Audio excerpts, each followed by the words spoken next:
આજે વર્લ્ડ નો tobacco day છે તો WHO દ્વારા આખા વિશ્વની અંદર 31 મેના રોજ વર્લ્ડ નો ટોબેકો ડે એટલે કે તંબાકુ નિષેધ દિવસની ઉજવણી કરવામાં આવે છે। આ વખતની થીમ તંબાકુ ઉદ્યોગના દખલથી બાળકોને બચાવવું છે। તો તંબાકુ ધૂમ્રપાન અને આલ્કોહોલના સેવનથી કેન્સર થાય છે અને દર વર્ષે વિશ્વમાં તંબાકુના કારણે લાખો લોકો મૃત્યુ પામે છે। આખા વિશ્વમાં દર વર્ષે 130 કરોડ લોકો તંબાકુના સેવનના કારણે મોતને ભેટે છે। આખા વિશ્વની અંદર 4 લાખ લોકો મોઢાના તેમજ હોઠના કેન્સરના કારણે પીડાય છે, જેમાં 80 લાખ લોકો તંબાકુથી થતા કેન્સરના કારણે મૃત્યુ પામે છે।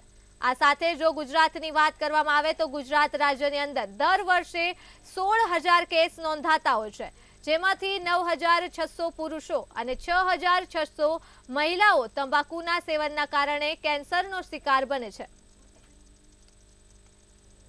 હું ડૉક્ટર કિરણ કોઠારી, કેન્સર સર્જન, લગભગ 40 થી 41 વર્ષનો મારો અનુભવ છે। 1982માં સિવિલમાં જોઈન થયો હતો અને 2017માં હું રિટાયર થયો હતો। સર, આજે વર્લ્ડ નો ટોબેકો ડે છે। આપણા ત્યાં વાત કરવામાં આવે તો છેલ્લા 3 વર્ષમાં ટોબેકોના કારણે થઈને કેન્સરનું પ્રમાણ કેટલું વધ્યું છે અને આનાથી બચવા માટે થઈને શું કરી શકાય અને એક લેટેસ્ટ આંકડો છે।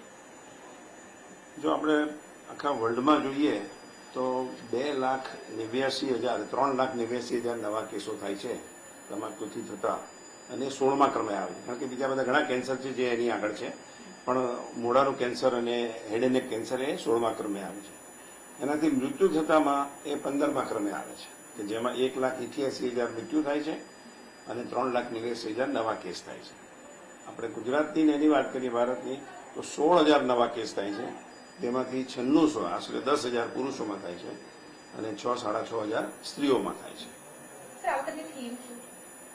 આ વખતની થીમ છે તમાકુ ઉદ્યોગના દખલથી વિશ્વમાં તમાકુ નિષેધ દિવસ તરીકે ઉજવવામાં આવે છે, જેની શરૂઆત 1987માં WHO કરી, વર્લ્ડ હેલ્થ ઓર્ગેનાઇઝેશને કરી।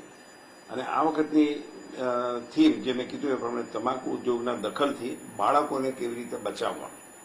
આઈડિયા એ છે કે લોકોને જાગૃતતા આપવી અને બાળકોની સ્કૂલોમાં જે જગ્યાએ બાળકો અમુક જગ્યાએ રમત માટે જતા હોય એ બધી જગ્યાએ બોર્ડ મૂકવા, હોર્ડિંગ કરવા, સ્કૂલોમાં જઈને એ લોકોને લેક્ચર આપવું, એને વિશેના દુર્ગુણો અને જે છે એ સમજાવવું।